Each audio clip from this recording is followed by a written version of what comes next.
जब एक शहर में पूरी तरह वैम्पायर का आतंक बढ़ जाए तो उस शहर का क्या हाल होगा, और ये वैम्पायर आया कहाँ से और इस शहर को किस तरह अफेक्ट करता है। क्या यहाँ के लोग बच पाएंगे, जानेंगे आज की इस वीडियो में, जहाँ पर कहानी की शुरुआत एक शहर से होता है जिसका नाम है जेरूशलेम स्लॉट। यदि आप जेरू को हटा दीजिए तो आप समझ पाएंगे इस मूवी का नाम क्या है, और ये इस मूवी को 2024 में रिलीज किया गया है। आगे हमें दो लोग को दिखाया जाता है जिन्हें एक सामान डिलीवरी करने के लिए कहा गया होता है, जहाँ पर ये दोनों एक ट्रक की मदद से वो सामान को दूसरी जगह पर डिलीवरी करने के लिए जा रहे होते हैं। हालांकि वो सामान दूसरी शहर से जेरूशलेम स्लॉट शहर के अंदर एक बड़े से महल के पीछे वाले दरवाजे की मदद से अंदर रखना होता है। पर जैसे ही वो दोनों सामान को अंदर रख रहे होते हैं, चोट लगने की वजह से उस सामान के अंदर से मिट्टी गिरने लगता है। पर जैसे ही वो सामान को नीचे रखते हैं, एक वहीं पर ठहरता है जहाँ पर उसे कुछ आवाजें सुनाई देता है। उस बॉक्स के अंदर से किसी की आवाज थोड़ा बहुत आ रहा होता है, जहाँ पर एक आदमी उसे देखते हुए सम्मोहित हो जाता है। पर अचानक पीछे से उसका दोस्त आकर उसे ले जाता है।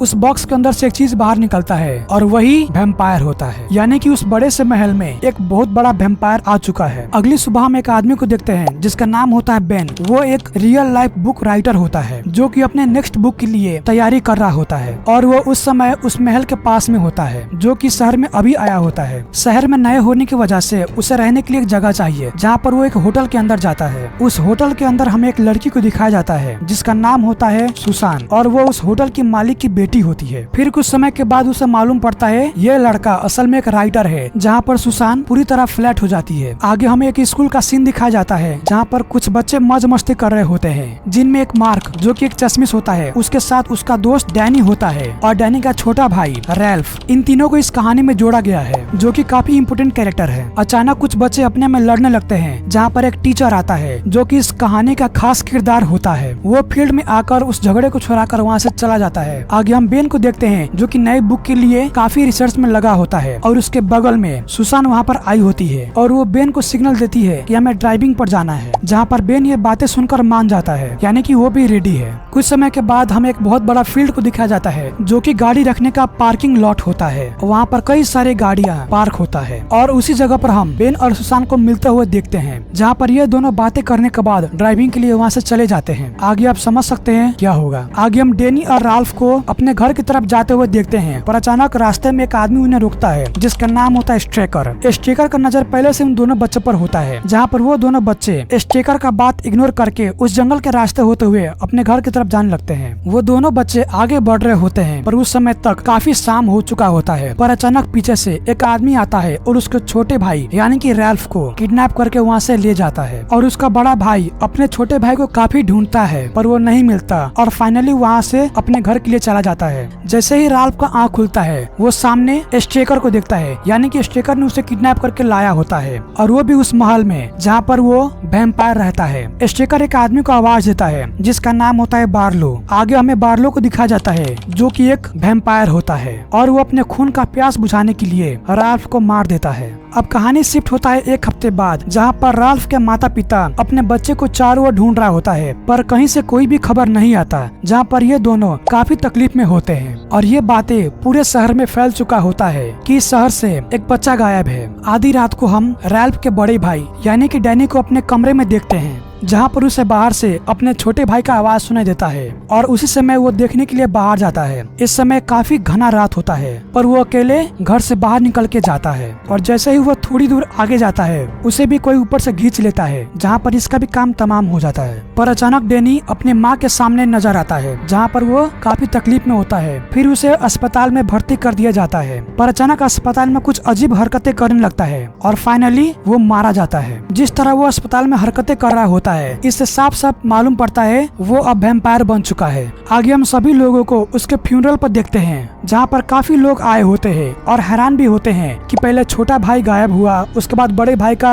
अकाल मृत्यु हो गया, ये सब क्या हो रहा है। सभी को अजीब लगता है। उसी के पास में एक आदमी को देखते हैं जो कि कब्र खोदने और तोपने के लिए उसे बुलाया गया होता है, पर इस समय वो पी के टल्ली हो गया होता है। पर जैसे ही उसका आँख खुलता है, वो देखता है कि शाम हो चुका है, जहाँ पर वो उस कब्र को मिट्टी से ढकने लगता है। पर जैसे जैसे ही वो थोड़ा बहुत मिट्टी रखता है, उस कब्र के अंदर से कुछ आवाजें आने लगता है। जहाँ पर वो कब्र को खोलकर देखता है पर सभी शांत होता है। फिर से कब्र को ढककर मिट्टी भरने के लिए जाता है, पर अचानक पीछे से डैनी उस कब्र से बाहर निकलता है और वो आदमी को काट लेता है। वो आदमी का नाम असल में माइक होता है। अब माइक और डैनी इस समय दोनों वैम्पायर बन चुके होते हैं। शाम के वक्त उस टीचर को हम एक बार में देखते हैं जहाँ पर माइक पहले से बैठा होता है। फिर ये दोनों बातें करने के बाद उस टीचर के घर पर जाते हैं, जहाँ पर माइक कहता है मैं काफी तकलीफ में हूँ। उस समय टीचर उसे एक मेडिसिन देता है, ये मेडिसिन खाने के बाद तुम्हें आराम मिलेगा। पर अचानक उसकी नजर गर्दन पर पड़ता है, जहाँ पर उसे किसी चीज ने काटा हुआ दिखाई पड़ता है और ये चीज देखकर टीचर थोड़ा बहुत हैरान होता है और इसके बारे में पूछता भी है। जहाँ पर माइक कहता है मुझे इसके बारे में कुछ भी मालूम नहीं है। वो टीचर कुछ देर के लिए नीचे जाता है, पर अचानक उसके खिड़की पर कोई आता जाता दिखाई पड़ता है और वो सीन देखकर काफी घबरा जाता है, जहाँ पर वो बेन से मिलने के लिए जाता है। इधर बेन सुसान के साथ टपाटप कर रहा होता है, पर कुछ समय के बाद हम बेन, सुसान और टीचर को उस खिड़की के पास देखते हैं। फिर वो तीनों माइक को देखने के लिए जाते हैं, जहाँ पर वो कम्प्लीटली फिनिश्ड हो चुका होता है, पर फिर भी उन्हें डाउट होता है। जहाँ पर वो एक डॉक्टर और कुछ पुलिस वाले को बुलाते हैं, जहाँ पर वो डॉक्टर भी कहती है ये कम्प्लीटली मर चुका है। आगे हम मार्क को देखते हैं जो कि डैनी का फ्रेंड होता है। अचानक उसका फ्रेंड डैनी खिड़की के पास आता है और मार्क को बुलाता है, जहाँ पर मार्क पहले तो घबराता है, पर कुछ समय के बाद डैनी फिर से खिड़की के पास आता है, जहाँ पर वो मार्क को सम्मोहित कर लेता है। इस समय डैनी वैम्पायर बन चुका होता है और अपने मास्टर यानी कि बार्लो के पास उसे ले जाने के लिए आया होता है, पर उस समय मार्क के पास क्रॉस होता है, जहाँ पर डैनी यानी कि वो वैम्पायर डर के वहाँ से भाग जाता है। ये सब हरकतें के बाद मार्क पूरी तरह कंफर्म हो जाता है ये सब वैम्पायर क्रॉस से डरते हैं और हमें इनसे बचना है। जहाँ पर इन सभी के बारे में वो रिसर्च करने लगता है और उसे ये भी मालूम होता है ये सभी वैम्पायर का लीडर कोई और नहीं बार्लो है, जो कि उस महल में रहा करता है। आगे हमें उस टीचर को दिखाया जाता है जो कि अपने घर पर होता है और उसी ने माइक को अपने घर पर रखा होता है, जो कि उनके नजरिए में मर चुका होता है, पर हमें ये मालूम होता है कि वो एक वैम्पायर है और रात को वो एक्टिव हो जाता है, जहाँ पर वो टीचर को मारने के लिए जाता है। पर उस समय टीचर के पास भी क्रॉस होता है, जिसकी मदद से वो बच पाता है। अगले दिन हम सभी को एक साथ देखते हैं, जहाँ पर टीचर कहता है माइक अब वैम्पायर बन चुका है और कल ही रात को उसने मेरे पर अटैक किया था, जहाँ पर सभी को लगता है कि अब ये शहर पहले जैसा सुरक्षित नहीं है। उस महल के पास में हम मार्क को देखते हैं जो कि रिसर्च करते हुए यहाँ तक आया होता है और उस पीछे की गुफा से अंदर की तरफ जाता है और जैसे ही वो अंदर जाता है उसके पीछे से वहाँ पर टीचर पहले से मौजूद होता है, यानी कि टीचर भी इन्वेस्टिगेशन करते हुए यहाँ तक आया होता है।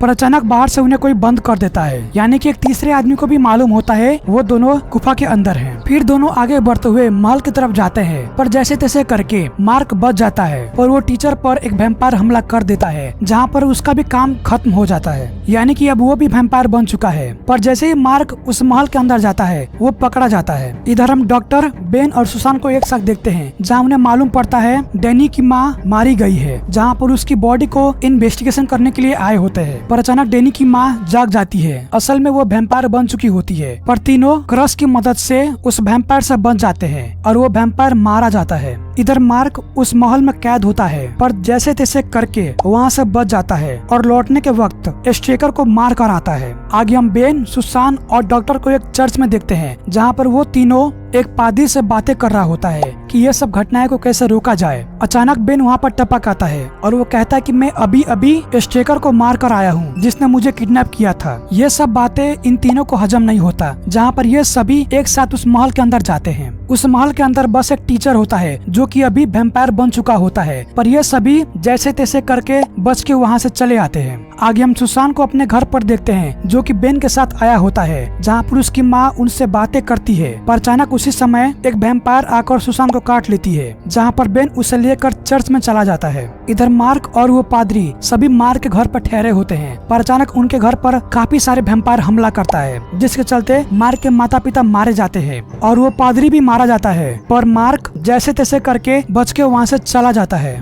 उस रात मार्क को सरवाइव करने के लिए काफी तकलीफ झेलना पड़ता है, पर जैसे तैसे करके वो रात को सरवाइव कर लेता है। इधर बेन सुसान को लेकर चर्च में आई होती है, पर काफी लेट होने की वजह से सुसान पूरी तरह वैम्पायर बन चुकी होती है और वो बेन के हाथों से निकल जाती है और चर्च से बाहर चली जाती है, जहाँ पर बेन सुसान को लेने के लिए जाता है। पर जैसे ही वो चर्च से बाहर निकलता है उस अंधेरी रात में चारों ओर उसे बस वैम्पायर ही दिखाई पड़ता है, जहाँ पर वो डर कर जैसे तैसे करके के उस चर्च के अंदर चला जाता है। उस शहर में इस वक्त चारों ओर अफरा तफरी का माहौल बन चुका होता है, जहाँ पर मार्क जैसे तैसे करके एक जगह पर छुपा होता है। इधर बेन और वो डॉक्टर दोनों उस चर्च में छुपे होते हैं। अगली सुबह सभी एक साथ मिलते हैं। फिर उन्हें मालूम पड़ता है ये शहर में सारे लोग वैम्पायर बन चुके हैं और यही तीनों बचे हैं, और ये तीनों ख्याल करते हैं किस तरह हम इस शहर को बचा सकेंगे और वो वैम्पायर को कैसा मारा जा सके। फिर इन तीनों के बीच बातचीत होता है, जहाँ पर बेन को ख्याल आता है हमारे आसपास में गाड़ी तो है ही नहीं, बस एक हमारा ही एक गाड़ी है। फिर उन तीनों को समझ में आता है हमारे इस शहर में एक जगह पर सारे गाड़ी को पार्क किया जाता है। फिर ये तीनों